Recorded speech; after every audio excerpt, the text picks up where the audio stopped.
right now on 5 on Your Side at 10.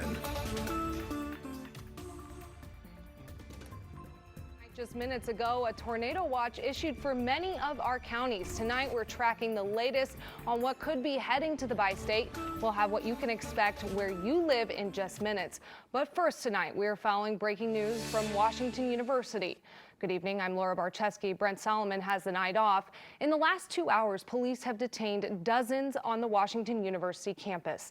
The day started as pro-Palestinian protest students and community members set up an encampment near WashU around 4 p.m. And now dozens have been detained, including Green Party presidential candidate Jill Stein. One of the organizers of these protests was Resist WashU. They've been sharing updates all night, and here's a look at their Instagram page where you can see students being put into handcuffs. Resist WashU also told 5 on Your Side they've been busy assisting those who were detained. They shared these images when things began to escalate. 5 on Your Side's Annie Krall has been out there since this protest started. She is at the campus now. Annie, what can you tell us? What's happening right now?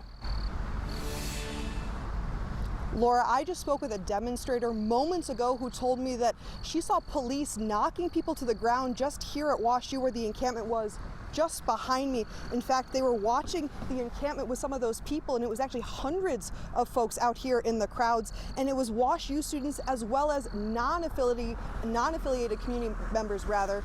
And we want to tell you a little bit more about what it's like here tonight. We are working to learn more about just how many people were detained from this protest and if they were arrested and could face charges.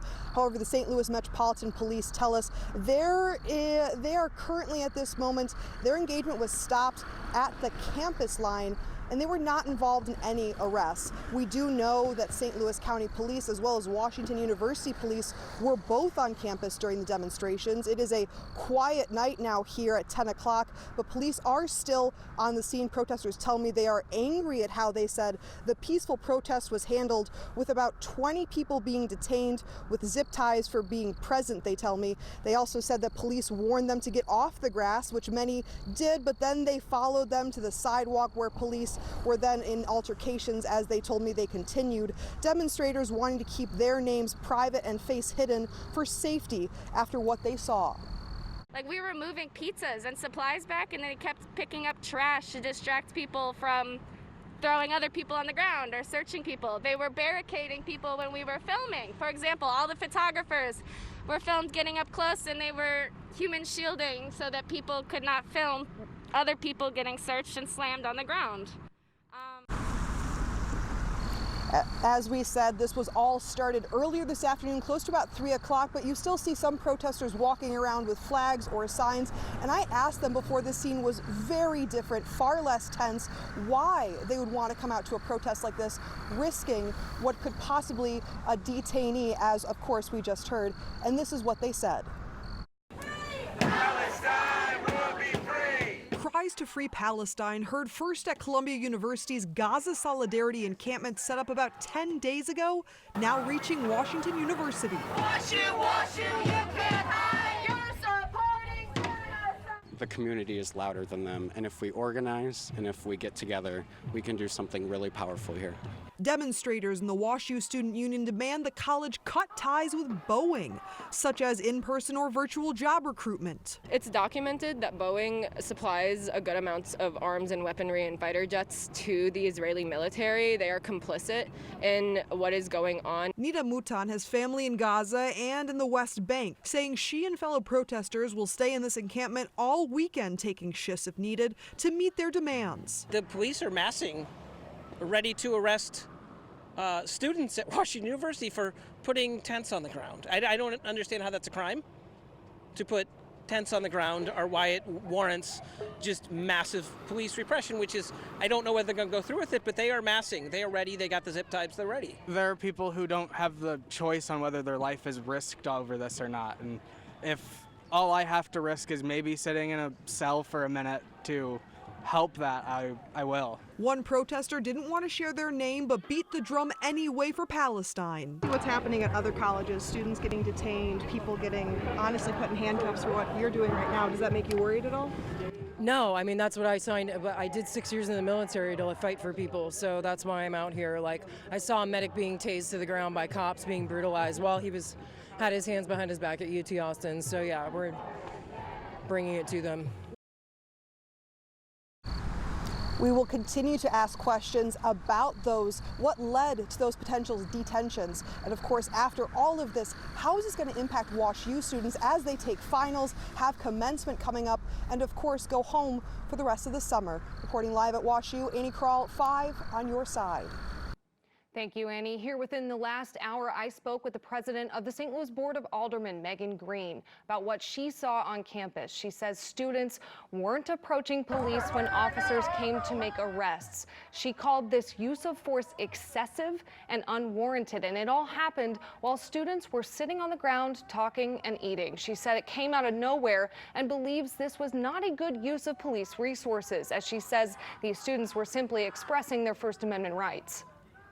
Definitely instances that I saw, and I do have video of what I would consider excessive force. And I think the use of police in general was excessive. These were students of the university, most who were exercising their First Amendment to protest. Green confirmed with me that 6 police departments were called to Wash U campus. She also talked about where they were taken after they were detained. The students were taken to St. Louis County Jail. This is the information we have right now, and we are working to learn more from police as the situation on Wash U's campus unfolds. We'll keep you updated as more comes to us. Similar protests have popped up on college campuses across the country as students demand their own institutions separate themselves from Israel-linked companies. On Northeastern University's campus in Boston, police arrested more than 100 people today to clear what a spokesperson for the college called an unauthorized encampment. One college campus in California chose to close its doors for the rest of the semester due to the protests. Many critics question the motives behind these demonstrations, while others say college campus protests are nothing new. It seems like everybody has drunk the Kool-Aid here and across the U.S., specifically at college institutions. So universities have always historically been a place of free speech and freedom of expression. We think back to the Vietnam War and how students during that time would protest the Vietnam War on their own university campuses, and we believe that we are living through something similar.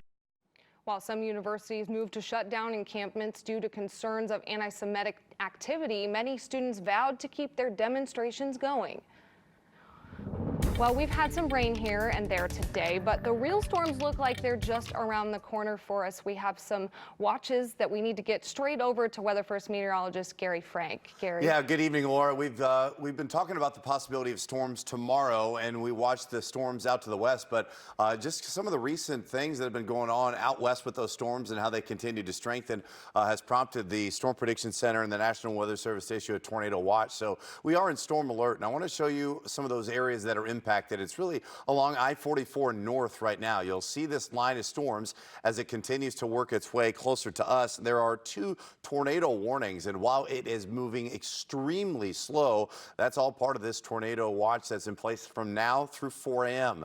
And that includes St. Louis City, County, and areas really in Franklin County to the north, like I mentioned, 44 north. So it's as this line of storms interacts with a little bit more of a stronger forcing out of the southwest. You can see how that leading edge in Sedalia all the way to Cole Camp into Marshall and even closer to Columbia is still strengthening, and it's that line, some of those leading edge rotation areas that we had with some of our last storm system, where you see these leading edge storms where they get those little minor rotations. That's what we're watching for. That may be possible from really Herman, Washington, and areas to the north as it gets closer to us over the next few hours. So now through 4 o'clock, brief tornadoes are possible. So that low level forcing is increasing as we head into the overnight hours. So that's what we're watching. That's why things have changed a little bit over the last few hours, but it's how does that interact with this line of storms as that gets closer into maybe a less than favorable environment.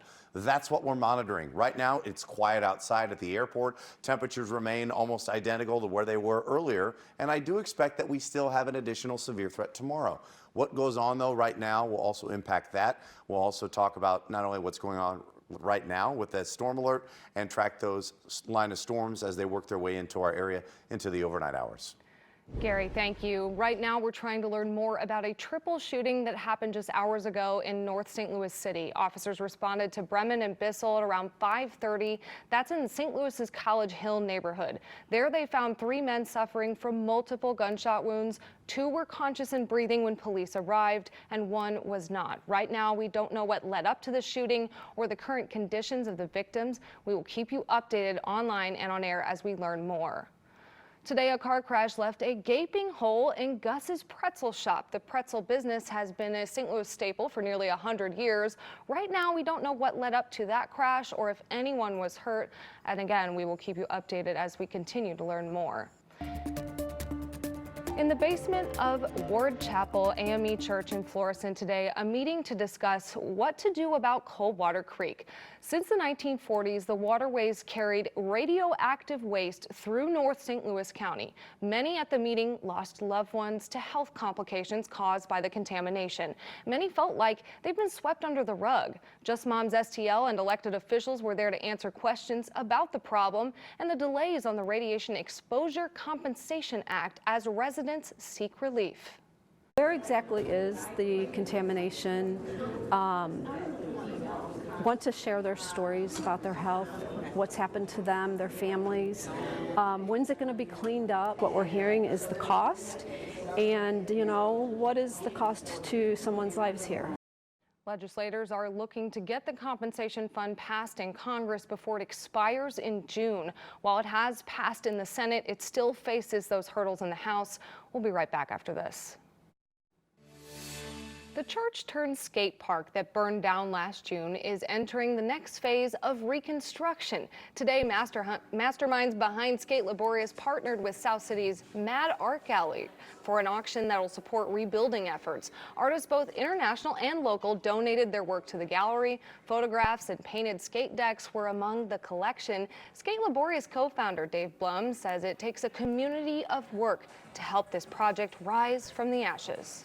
The church burnt down, but our community didn't burn down. That's still real strong. And so we kind of come to the, determination that there probably ain't gonna be no angel investors, nobody swooping down, nobody's coming to save us, and that if we want this type of arts institution to exist in St. Louis, we're gonna build it ourselves. He says he hopes large-scale reconstruction can officially begin next year. There are 3 potential construction plans the crew is working with, 2 outdoor options and 1 indoors. We're back with Gary. We're in storm alert right now as we continue to monitor this line of storms as it works its way into our area. A tornado watch is issued until 4 a.m. An update on that, those areas that are impacted, and what you can expect overnight.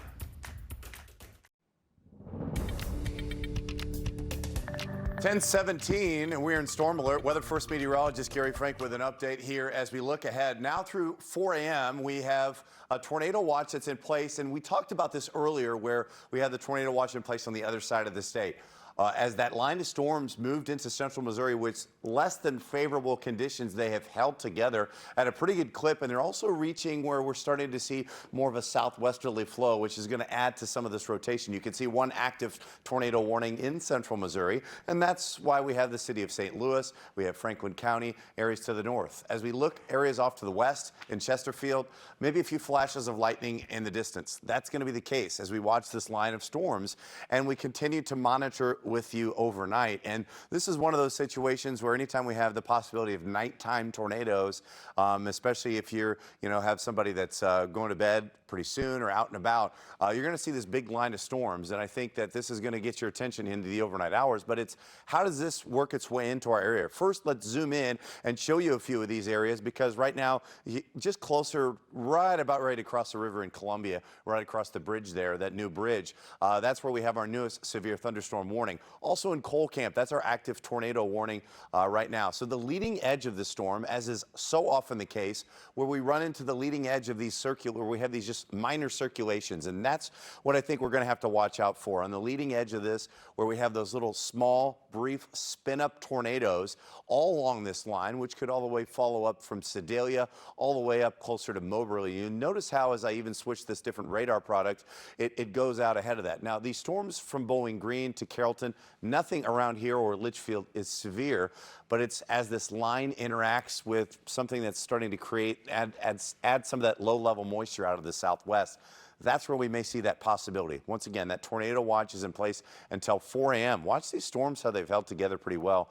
And so that's what we're going to watch for the next several hours. So as we head into the overnight hours, watch what this may look like. As this gets a little bit closer here, the leading edge of this storm system, that's where we may see this by into the St. Louis metro area by 1, 2, 3, 4 o'clock in the morning. So we still have another 3 to 4 hours to get you through this, even though this is maybe lagging a little bit behind.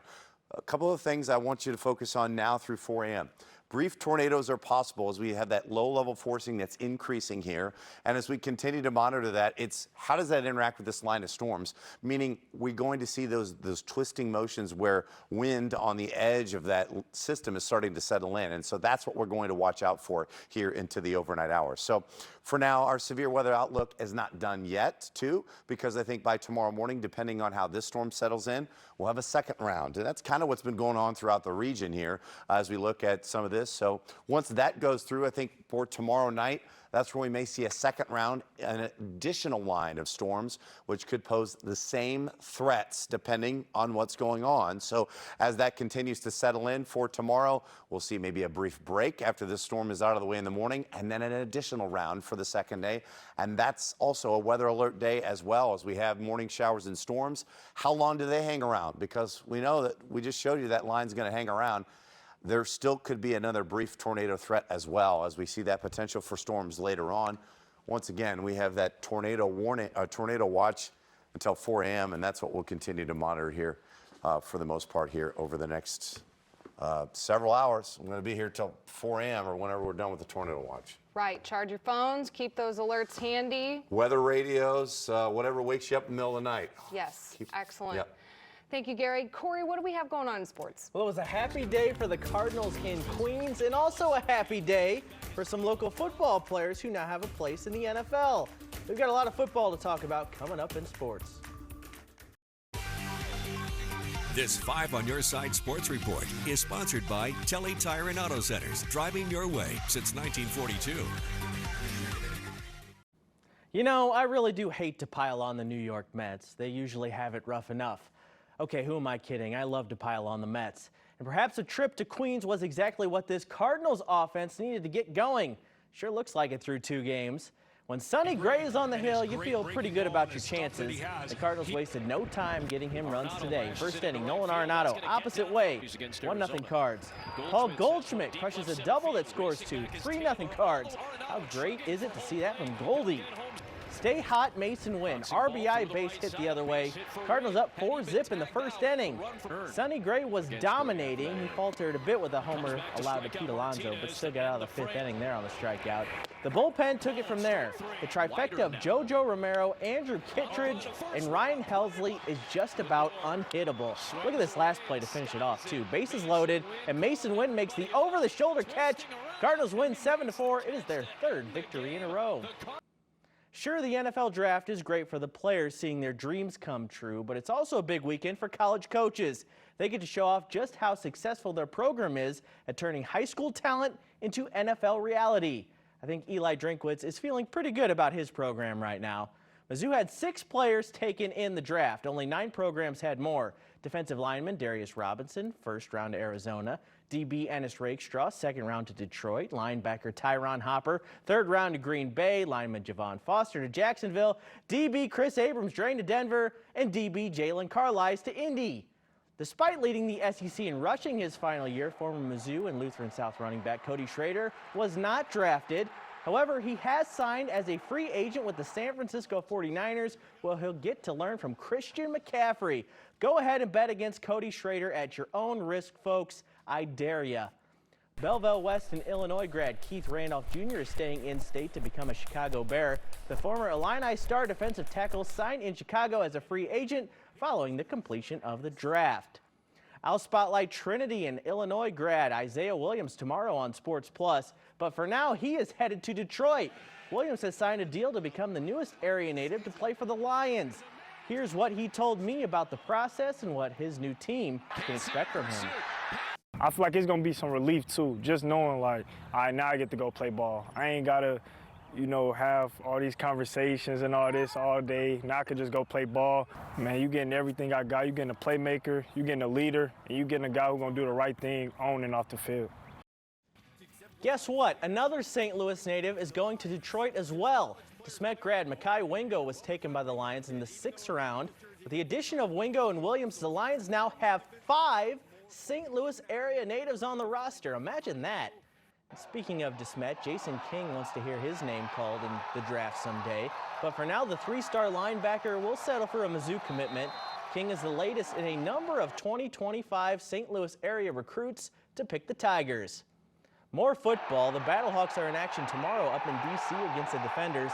St. Louis will be looking to hold on to first place in their conference and keep their offense at the top of the UFL. Through 4 games, the Battlehawks lead the league in points. Their defense is very aggressive, and they present a big challenge for us. And this is going to be a big week for us to be really locked in to the multiple things that they bring. That'll do for sports. Corey, thank you. Gary, more on the weather. Yeah, still that tornado watch in place from now through 4 a.m. That includes Washington, Herman, Troy, O'Fallon, Missouri, areas to the north. This is through 4 a.m. So it's all for this line as it continues to hold together. We have a couple of tornado warnings in central Missouri. There's just enough rotation on the front end of these things as they continue to hold together. And that's what we'll be keeping an eye on. And by we, I mean I'll be here till whenever that goes away. Keep it posted. Thank you, Gary, so much. That's all for 5 on Your Side at 10. Saturday Night Live is next.